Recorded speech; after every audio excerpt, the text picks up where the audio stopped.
쉽게 배우는 모빌리티 제21화 걷기의 모빌리티. 우리는 늘 걷습니다. 혼자 걷거나 둘이 걷거나 여럿이 걷습니다. 앞으로 걷거나 뒤로 걷습니다.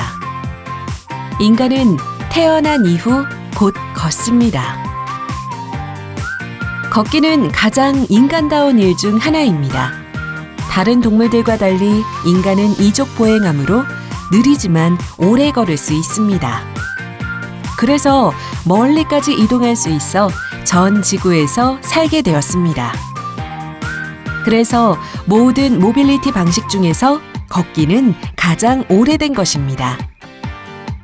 독일의 사회학자 게오르크 짐멜은 걷기를 통해 두 장소를 연결하는 길을 만드는 데 주목합니다. 이처럼 일시적인 모빌리티가 물리적인 구조로 단단하게 굳어지면서 비로소 문명이 시작되는 것입니다. 그러나 걷기는 시대와 장소에 따라서 그리고 상황에 따라서 늘 다양한 의미를 지닙니다. 걷는 사람들을 싫어하던 때가 있었습니다. 걷는 사람은 대개 불황인으로 여겨졌습니다. 서양에서는 이유 없이 걸어다니는 사람을 배회증 환자로 보았습니다. 군인 이외에 걷는 사람은 수상한 사람이었던 것입니다. 걸어서 돌아다니는 것을 금하는 법령과 제도도 있었습니다. 자주 걸어서 오솔길이 만들어지기도 했지만 그래도 배회할 권리는 거의 없었습니다. 일반적으로 걷는다고 하는 것은 노동이나 가난과 직결되는 일이었습니다. 가령 일터까지 걸어가거나 구금이나 노예 상태에서 탈출할 때의 경우를 예로 들 수 있겠습니다. 강제로 걸어야만 하는 일이 집단적으로 일어나기도 합니다.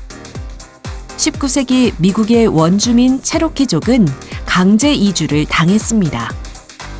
약 1900km의 이른바 눈물의 길을 대부분 걸어서 이동하다가 수만 명이 죽음을 당했습니다. 저항적인 의미의 걷기도 있습니다. 간디의 소금 행진이 대표적입니다. 1930년 영국 식민지 당국의 소금세에 항의하여 간디가 이끄는 6만여 명이 390km를 걸었습니다. 이 걷기는 비폭력 시민 불복종 운동의 상징이 되었습니다. 지금도 사람들은 자신의 의사를 표명하기 위해 이처럼 정치적 걷기를 실천합니다. 그래서 걷지 못하게 막기도 합니다. 걷기는 이처럼 가장 오래되었을 뿐 아니라 오늘날까지도 가장 보편적인 모빌리티 수단입니다. 지하철을 타거나 버스를 타도 전혀 걷지 않을 수는 없습니다. 가령 지하철역에서 집까지 걷는 길을 라스트 마일이라고 부르지요. 그러나 걷는 일은 점점 줄었습니다. 이른바 좌식 사회가 도래했기 때문입니다.